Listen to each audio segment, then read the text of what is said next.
अब हम लेंगे एरिल हैलाइड में CX बंध की प्रकृति। एरिल हैलाइड मतलब हेलो एरीन में CX बंध की प्रकृति। तो CX बंध की प्रकृति कैसी होती है? X की इलेक्ट्रोनिगेटिविटी, X की विद्युत ऋणात्मकता कार्बन की तुलना में ज्यादा होती है, इसलिए यह साझे के इलेक्ट्रॉन युग्म को अपनी ओर आकर्षित कर लेता है। तो इस पर X के ऊपर ऋण चार्ज आ जाता है और X के ऊपर धन चार्ज आ जाता है, जिसके कारण यह बंध ध्रुवीय हो जाता है और C और X में ध्रुवता आने के कारण इसकी क्रियाशीलता बढ़ जाती है। अब यहाँ जो एरिल हैलाइड में CX बंध होता है वह sp2 आर्बाइटस और X के p आर्बाइटस, माने जो हमारे पास एरिल हैलाइड में CX बंध होता है, एरिल हैलाइड में CX बंध होता है, तो हमारे पास एरिल हैलाइड भी दो प्रकार से होता है। तो एरिल हैलाइड में दो प्रकार होता है, एक नाभिक प्रतिस्थापी एरिल हैलाइड और एक पार्श्व श्रृंखला प्रतिस्थापी एरिल हैलाइड। तो जो नाभिक प्रतिस्थापी एरिल हैलाइड होता है, उसमें CX बंध जो है sp2p आर्बाइटस और X का p आर्बाइटस, माने कार्बन का sp2 आर्बाइटस और X का p आर्बाइटस आपस में अतिव्यापन करके सिग्मा बंध बनाता है। जबकि जो पार्श्व श्रृंखला प्रतिस्थापी हैलाइड होता है, पार्श्व श्रृंखला प्रतिस्थापी हैलाइड में जो CX बंध होता है, तो पार्श्व श्रृंखला प्रतिस्थापी में जो CX बंध होता है उसमें sp2 संकरण, कार्बन पर कौन संकरण? इस कार्बन पर sp3 संकरण, इस कार्बन पर sp3 संकरण का आर्बाइटस होता है और X का p आर्बाइटस, माने कार्बन का sp3 संकरित आर्बाइटस और X का p आर्बाइटस आपस में सिग्मा बंध बनाता है। तो पार्श्व श्रृंखला प्रतिस्थापी एरिल हैलाइड में जो CX बंध होता है उसका CX बंध का निर्माण sp3p आर्बाइटस के द्वारा होता है।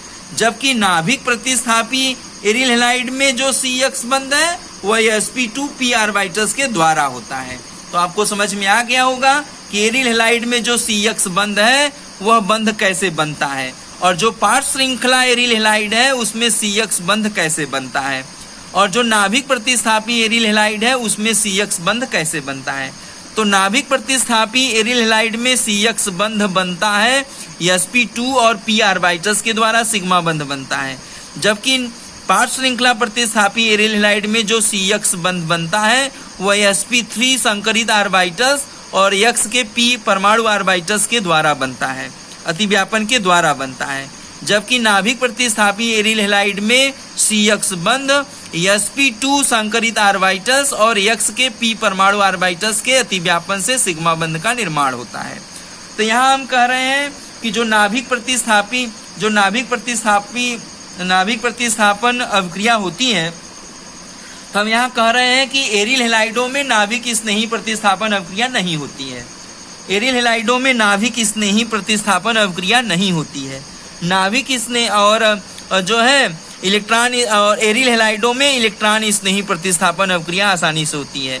तो हम यहाँ आपको बताना चाहते हैं कि नाभिक स्नेही प्रतिस्थापन अभिक्रिया एरिल हैलाइडों में क्यों नहीं होती है, उसका क्या कारण है, और इलेक्ट्रॉन स्नेही प्रतिस्थापन अभिक्रिया एरिल हैलाइड में आसानी से होती है तो क्यों होती है, उसका कारण क्या है वो बताएंगे। और एक चीज़ और, एरिल हैलाइड में जो है इलेक्ट्रॉन स्नेही प्रतिस्थापन अभिक्रिया बेंजीन की तुलना में कम होती है, क्यों होती है उसका कारण क्या है वो बताएंगे। और एरिल हैलाइड में जो X है वो आर्थो पैरा निर्देशक का कार्य करता है, तो कैसे कार्य करता है वो बताएंगे। इतना हमारा प्रश्न है। तो हमारे उस प्रश्न को हम बारी बारी से आपको बता रहे हैं। तो हमारे पास पहला प्रश्न है कि एरिल हैलाइड में नाभिक स्नेही प्रतिस्थापन अभिक्रिया क्यों नहीं होती है।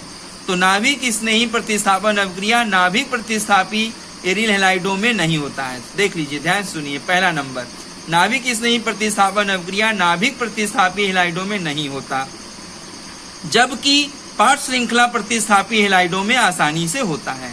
तो नाभिक प्रतिस्थापी एरिल हैलाइडों में नहीं होता, जबकि पार्श्व श्रृंखला प्रतिस्थापी हैलाइडों में होता है। तो उसका कारण क्या है? कारण निम्नलिखित है। कारण सुनिए, नाभिक प्रतिस्थापित हैलाइड में CX बंध sp2 संकरित आर्बाइटस और p X का p परमाणु आर्बाइटस के अतिव्यापन से सिग्मा बंध बना होता है, जो sp3 संकरित आर्बाइटस और X के p परमाणु आर्बाइटस के द्वारा बना सिग्मा बंध की तुलना में प्रबल होता है। और साथ साथ हैलोजन परमाणु का एकाकी इलेक्ट्रॉन युग्म, हैलोजन परमाणु का X परमाणु का जो एकाकी इलेक्ट्रॉन युग्म है, यह एकाकी इलेक्ट्रॉन युग्म बेंजीन नाभिक के साथ अनुनाद में भाग लेता है, जिस कारण इसमें आंशिक द्विबंध आ जाता है। और आंशिक द्विबंध गुण के कारण इनका CX बंध आसानी से नाभिक स्नेही प्रतिस्थापन क्रिया नहीं करता है। तो मैंने आपको समझा दिया कि नाभिक प्रतिस्थापी हैलाइड में नाभिक प्रतिस्थापन अवक्रिया नहीं होती है। क्यों नहीं होती है उसका रीजन मैंने आपको सुना दिया ये, और ये अनुनाद बना के आपको मैंने दिखा भी दिया। अब जबकि पार्श्व श्रृंखला प्रतिस्थापी हैलाइड में नाभिक प्रतिस्थापन अवक्रिया आसानी से होती है। तो क्यों होती है इसका जवाब में सुनिए आप कि नाभिक पार्श्व श्रृंखला प्रतिस्थापित हैलाइड में CX बंध पार्श्व श्रृंखला से जुड़ा होता है तथा sp3p ऑर्बिटल्स, sp3p ऑर्बिटल और X का p परमाणु ऑर्बिटल्स के द्वारा सिग्मा बंध होता है। और यह बंध, इस बंध की प्रकृति जो होती है, जो नाभिक प्रतिस्थापी, जो पार्श्व श्रृंखला प्रतिस्थापित हैलाइड का CX बंध है, यह एल्किल हैलाइड के CX बंध के जैसा होता है। अर्थात जैसा गुण एल्किल हैलाइड के CX बंध का होता है, वैसा ही गुण पार्श्व श्रृंखला प्रतिस्थापित हैलाइडों का भी होता है। तो एल्किल हैलाइडों में जो CX बंध है, उसमें नाभिक प्रतिस्थापी नाभिक समूह माने नाभिक समूह अवक्रिया जो होती है, नाभिक प्रतिस्थापन अवक्रिया जो होती है, वो बड़े ही आसानी से इस एल्किल हैलाइड में होता है। तो नाभिक स्नेही प्रतिस्थापन अवक्रिया CX बंध जो एल्किल हैलाइड है उसमें आसानी से होता है। तो उसी के जैसा पार्श्व श्रृंखला में भी CX बंध है, तो पार्श्व श्रृंखला में भी नाभिक स्नेही प्रतिस्थापन अवक्रिया आसानी से होती है, जिसका कारण यहाँ बताया गया आपको कि sp3p ऑर्बिटल द्वारा सिग्मा बंध होता है। इस बंध की प्रकृति एल्किल हैलाइडों के CX बंध के समान होता है। इसी कारण इनमें एल्किल हैलाइडों की तरह नाभिक स्नेही प्रतिस्थापन अवक्रिया आसानी से होती है। ये मैंने आपको बताया। तो हमारा दूसरे क्वेश्चन का भी आपको जवाब दे दिया गया कि नाभिक पार्श्व श्रृंखला प्रतिस्थापित हैलाइडों में नाभिक स्नेही प्रतिस्थापन अवक्रिया आसानी से होती है। तो क्यों होती है? तो उसके जवाब में मैंने आपको बताया कि पार्श्व श्रृंखला प्रतिस्थापित हैलाइडों में जो CX बंध होता है, उसका नेचर एल्किल हैलाइड के CX बंध के नेचर के समान होता है। तो एल्किल हैलाइड में नाभिक स्नेही प्रतिस्थापन अवक्रिया आसानी से होती है, तो पार्श्व श्रृंखला प्रतिस्थापित एरिल हैलाइडों में भी नाभिक स्नेही प्रतिस्थापन अवक्रिया आसानी से होती है। अब बात आती है कि एरिल जो नाभिक प्रतिस्थापित हैलाइड है, उसमें नाभिक स्नेही प्रतिस्थापन अवक्रिया नहीं होती है, तो कौन सी होती है? तो नाभिक प्रतिस्थापित हैलाइडों में इलेक्ट्रॉन स्नेही प्रतिस्थापन अवक्रिया आसानी से होती है। तो उस प्रश्न का क्या जवाब है? तो ये नाभिक प्रतिस्थापित हैलाइडों में इलेक्ट्रॉन स्नेही प्रतिस्थापन अवक्रिया आसानी से होती है, क्योंकि नाभिक प्रतिस्थापित हैलाइडों में इलेक्ट्रॉन की डेंसिटी अधिक होती है। रिंग में इलेक्ट्रॉन की डेंसिटी अधिक होती है, जहां पर इलेक्ट्रॉन स्नेही समूह आक्रमण करके उत्पाद का निर्माण आसानी से करता है। लेकिन अब यहाँ प्रश्न ये है कि एरिल हैलाइडों में इलेक्ट्रॉन स्नेही प्रतिस्थापन अवक्रिया बेंजीन के तुलना में कम होती है। तो नाभिक प्रतिस्थापित एरिल हैलाइडों में इलेक्ट्रॉन स्नेही प्रतिस्थापन अवक्रिया आसानी से होती है, परंतु बेंजीन की तुलना में कम होती है। तो उसका कारण क्या है? तो उसका कारण ये है कि जो हमारे पास बेंजीन में यह X समूह जो जुड़ा हुआ है, बेंजीन के रिंग से जो X समूह जुड़ा हुआ है, यह X समूह -I समूह की भांति कार्य करता है। -I समूह मतलब इलेक्ट्रॉन को अपनी ओर आकर्षित करता है। तो जो X है, फ्लोरीन, क्लोरीन, ब्रोमीन, आयोडीन है, यह X इलेक्ट्रॉन को अपनी ओर खींचता है। तो जब यह यक्स इलेक्ट्रॉन को रिंग से खींच करके बाहर की तरफ ले जाता है, बाहर खींचता है, तो इस रिंग के अंदर इलेक्ट्रॉन का घनत्व तो कम हो जाता है, क्योंकि यक्स इलेक्ट्रॉन आकर्षी समूह है, इलेक्ट्रॉन को अपनी ओर आकर्षित करता है। यक्स मतलब फ्लोरीन, क्लोरीन, ब्रोमीन, आयोडीन की विद्युत ऋणात्मकता ज्यादा है, और कार्बन का जो ये साझे का इलेक्ट्रॉन युग्म है, इस युग्म को यह यक्स अपनी तरफ खींच रहा है, तो इलेक्ट्रॉन जो है रिंग का भी इलेक्ट्रॉन बाहर की तरफ खिंचा के चला जा रहा है। तो जो रिंग में है, रिंग में इलेक्ट्रॉन का घनत्व में कमी आ रही है, तो जब रिंग में इलेक्ट्रॉन का घनत्व में कमी आएगी तो ये इलेक्ट्रॉन स्नेही समूह इस पर आक्रमण करने में कठिनाई होगी, जिसके कारण एरिल हैलाइड में इलेक्ट्रॉन स्नेही प्रतिस्थापन अभिक्रिया की दर धीमी हो जाएगी। तो कहने का अर्थ ये है कि बेंजीन हमारे पास जब हमारे पास बेंजीन रहेगा, इसमें यक्स समूह नहीं रहेगा, यह यक्स नहीं रहेगा, केवल बेंजीन रिंग रहेगा। तो केवल बेंजीन रिंग रहेगा तो वहाँ इलेक्ट्रॉन का घनत्व ज्यादा रहेगा, वहाँ इलेक्ट्रॉन स्नेही समूह ज्यादा आक्रमण करेगा। लेकिन जब बेंजीन रिंग से यक्स समूह जुड़ जाएगा तो रिंग में इलेक्ट्रॉन के घनत्व को कम कर देगा, और कम कर देने के कारण ई धनायन का आक्रमण कम हो जाएगा। तो कारण हमें समझ में आ गया क्यों कम होता है। इलेक्ट्रॉन स्नेही प्रतिस्थापन अभिक्रिया एरिल हैलाइडों में कम होता है, जबकि बेंजीन में ज्यादा होता है। तो उसको मैंने आपको समझा दिया लेक्चर में, कैसे लिखा जाएगा वो भी मैंने यहाँ लिखा है, देख लीजिए। परंतु बेंजीन की तुलना में कम होता है। क्यों कम होता है? क्योंकि हैलोजन समूह -I समूह होने के कारण इलेक्ट्रॉन को नाभिक से बाहर की ओर आकर्षित करते हैं, जिसके कारण रिंग में इलेक्ट्रॉन का घनत्व कम हो जाता है और रिंग की सक्रियता घट जाती है। अतः यही कारण है कि इलेक्ट्रॉन स्नेही प्रतिस्थापन अभिक्रिया बेंजीन की तुलना में हैलो बेंजीन में कम होता है। तो हैलो बेंजीन में इलेक्ट्रॉन स्नेही प्रतिस्थापन अभिक्रिया बेंजीन की तुलना में कम होता है।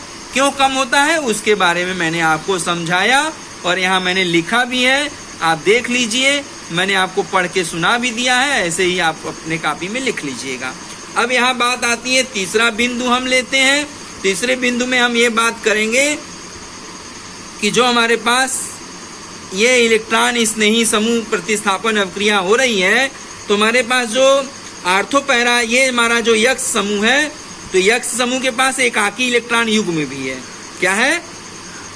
एकाकी इलेक्ट्रॉन युग्म है। यक्स माने फ्लोरीन, क्लोरीन, ब्रोमीन, आयोडीन के पास ये एकाकी इलेक्ट्रॉन युग्म भी पाए जाते हैं। तो यह एकाकी इलेक्ट्रॉन युग्म बेंजीन के साथ अनुनाद प्रदर्शित करते हैं। यह एकाकी इलेक्ट्रॉन युग्म इस बेंजीन रिंग के साथ अनुनाद में भाग लेते हैं। तो अनुनाद होने के कारण इलेक्ट्रॉन का घनत्व तो यहाँ आर्थो पर बढ़ जाता है, फिर कहाँ बढ़ जाता है, फिर पैरा पर बढ़ जाता है, फिर कहाँ बढ़ जाता है, आर्थो बढ़ जाता है। तो और मेटा स्थान पर इलेक्ट्रॉन का घनत्व तो नहीं बढ़ रहा है, बल्कि मेटा स्थान पर इलेक्ट्रॉन का घनत्व तो कम हो रहा है। तो कहने का अर्थ ये है कि यह यक्स समूह रिंग से जब जुड़ता है, यह यक्स माने फ्लोरीन, क्लोरीन, ब्रोमीन, आयोडीन समूह जब रिंग से जुड़ता है, तो इलेक्ट्रॉन को अपनी ओर इलेक्ट्रॉन उसका एकाकी इलेक्ट्रॉन युग्म रिंग के साथ अनुनाद प्रदर्शित करता है, जिसके कारण आर्थो और पैरा स्थान पर डेंसिटी ऑफ इलेक्ट्रॉन को बढ़ा देता है। तो इस कारण यह यक्स समूह आर्थो एंड पैरा निर्देशक का कार्य करता है, क्योंकि density of electron ortho and para पर बढ़ाता है। तो इलेक्ट्रॉन स्नेही समूह आकर के जुड़ेगा, तो हर कार्बन परमाणु से नहीं जुड़ सकता है। यह इलेक्ट्रॉन स्नेही समूह सिर्फ आर्थो स्थान पर और पैरा स्थान पर ही जुड़ सकता है, मेटा स्थान पर कभी नहीं जुड़ता। तो हम यहाँ कह सकते हैं कि एरिल हैलाइड में जो यक्स समूह है वो आर्थो पैरा निर्देशक का कार्य करता है, जिसके कारण आने वाला इलेक्ट्रॉन स्नेही समूह सिर्फ आर्थो एंड पैरा स्थान पर ही जुड़ता है। तो देख लीजिए, मैंने यहाँ समझाया है। एरिल हैलाइडों में बेंजीन से हैलोजन समूह सीधे रिंग से जुड़े होते हैं, तो हैलोजन समूह आर्थो पैरा दैशिक प्रभाव उत्पन्न करते हैं। इसका कारण आने वाले इलेक्ट्रॉन स्नेही समूह आर्थो अथवा पैरा स्थान पर जुड़कर उत्पाद बनाते हैं। आर्थो पैरा दैशिक प्रभाव अनुनाद से निम्न प्रकार समझ सकते हैं। हमने आपको समझा दिया। अनुनाद के कारण इलेक्ट्रॉन का घनत्व जो है रिंग में आर्थो एंड पैरा स्थान पर बढ़ जाता है, जिसके कारण density of electron ortho and para स्थान बढ़ने के कारण यह आर्थो पैरा निर्देशक का कार्य करता है और आने वाला दूसरा इलेक्ट्रॉन स्नेही समूह आर्थो एंड पैरा स्थान पर जुड़ता है। लेकिन इसका मुख्य उत्पाद पैरा वाला होता है, क्योंकि पैरा पर इलेक्ट्रॉन का डेंसिटी कुछ देर रुकता है, माने पैरा पर इलेक्ट्रॉन की डेंसिटी कुछ देर रुकता है जबकि आर्थो पर नहीं रुकता। तो पैरा स्थान का जो इलेक्ट्रॉन डेंसिटी है वो आर्थो स्थान के तुलना में ज्यादा है। तो कहने का अर्थ यह है कि पैरा स्थान पर इलेक्ट्रॉन का डेंसिटी आर्थो स्थान से ज्यादा है, इसलिए इलेक्ट्रॉन स्नेही समूह पैरा पे जाके जुड़ता है, आर्थो पर भी जाके जुड़ता है, तो उत्पाद का मिश्रण प्राप्त होता है। आर्थो उत्पाद भी मिलेगा, आर्थो जब ये ई आर्थो जुड़ेगा तो आर्थो उत्पाद बनेगा और ई समूह जब पैरा जुड़ेगा तो पैरा उत्पाद बनेगा, अर्थात उत्पाद आर्थो और पैरा का बनेगा, आर्थो एंड पैरा का ही बनेगा उत्पाद। लेकिन पैरा वाला 80%, अगर हम परसेंटेज में समझें तो पैरा वाला उत्पाद 80% बनेगा और 20% आर्थो वाला उत्पाद बनेगा, अर्थात पैरा वाला मुख्य उत्पाद होता है और आर्थो वाला गौण उत्पाद होता है, कम उत्पाद होता है, मिनिमम उत्पाद बनता है। तो कहने का मतलब ये है कि आर्थो एंड पैरा निर्देशक भी मैंने आपको समझा दिया। क्यों आर्थो पैरा निर्देशक का कार्य करता है? अनुनाद के कारण करता है। मैंने अनुनाद की संरचना बनाया भी है, आप देख लीजिए, आपको सिखाया भी है। तो इस तरीके से हमारा जो है ये एरिल हैलाइड में CX बंध की क्रियाशीलता मैंने आपको समझा दिया 3 बिंदु में, 3 प्रश्न में।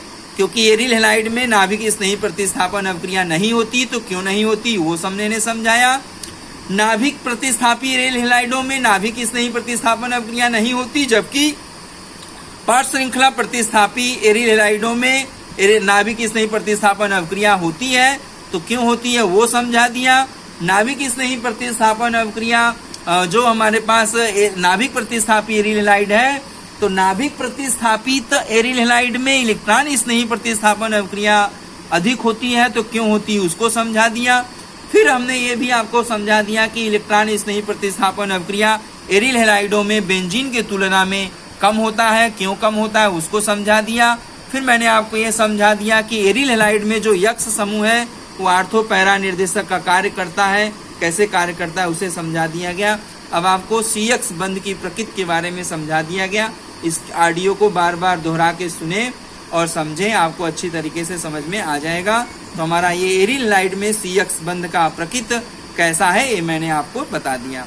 अब हमारे पास एरिल हैलाइडों में जो भौतिक गुण है, एरिल हैलाइड का भौतिक गुण क्या है? तो एरिल हैलाइड का भौतिक गुण है कि पहला भौतिक गुण है कि हेलोएरिन तीक्ष्ण गंध वाले रंगहीन द्रव होते हैं अथवा विशिष्ट गंध वाले क्रिस्टली ठोस होते हैं, और यह जल में पूर्णतः विलेय होते हैं परंतु कार्बनिक विलायकों में विलेय होते हैं।